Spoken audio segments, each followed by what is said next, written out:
തുർക്കി പോലെ 6.5 നൂറ്റാണ്ട് ഭരിച്ച ഒരു ഭരണകൂടത്തിൻ്റെ ഭാഗമായിട്ട് നമ്മുടെ ഈ കൊച്ചു കേരളത്തിൽ നിന്ന് മലബാറിൽ നിന്നുള്ള ഒരു മഹാമനുഷ്യൻ അവിടെ ഭരണാധികാരിയായി മാറി എന്നുള്ള ചരിത്രം കേൾക്കുമ്പോൾ ഞാൻ മാത്രമല്ല എൻ്റെ കൂടെ ഉണ്ടായിരുന്ന ആളുകൾക്ക് അത്ഭുതപ്പെട്ടു.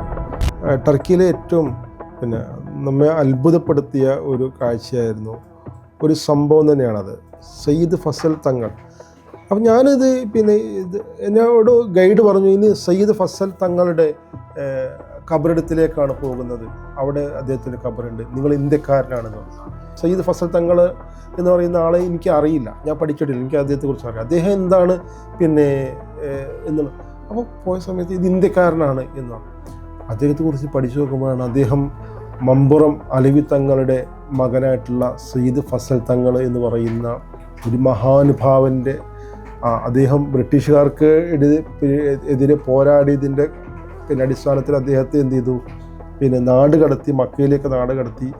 അങ്ങനെ അദ്ദേഹം തുർക്കിയിൽ ഓട്ടോമൻ ഭരണകൂടത്തിൻ്റെ ധനമന്ത്രിയായി വരെ മാറിയിട്ട് ഒരു പ്രധാനമന്ത്രി പദത്തിന് തുല്യമായ ഒരു പദവിയിലേക്ക് അദ്ദേഹം എത്തുകയും അവിടുത്തെ സുൽത്താനായിരുന്ന സുൽത്താൻ അബ്ദുൽ ഹമീദിൻ്റെ ഉപദേശകനായിട്ട് മാറുകയും ചെയ്ത ഒരു സംഭവം.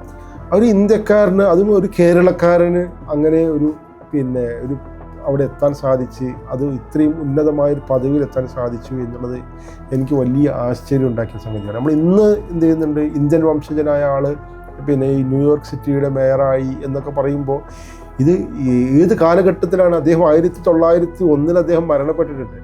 അപ്പോൾ അത്രയും 18-ാം നൂറ്റാണ്ടിൽ അല്ലെങ്കിൽ 19-ാം നൂറ്റാണ്ടിൻ്റെ ആ കാലഘട്ടങ്ങളിലാണ് അദ്ദേഹം ചെയ്തിരിക്കുന്നത്. തുർക്കി പോലെ 6.5 നൂറ്റാണ്ട് ഭരിച്ച ഒരു ഭരണകൂടത്തിൻ്റെ ഭാഗമായിട്ട് കേരളത്തിൽ നിന്നും, നമ്മുടെ ഈ കൊച്ചു കേരളത്തിൽ നിന്നും മലബാറിൽ നിന്നുള്ള ഒരു മഹാമനുഷ്യൻ അവിടെ ഭരണാധികാരിയായി മാറി എന്നുള്ള ചരിത്രം കേൾക്കുമ്പോൾ ഞാൻ മാത്രമല്ല എൻ്റെ കൂടെ ഉണ്ടായിരുന്ന ആളുകൾക്ക് അത്ഭുതപ്പെട്ടു.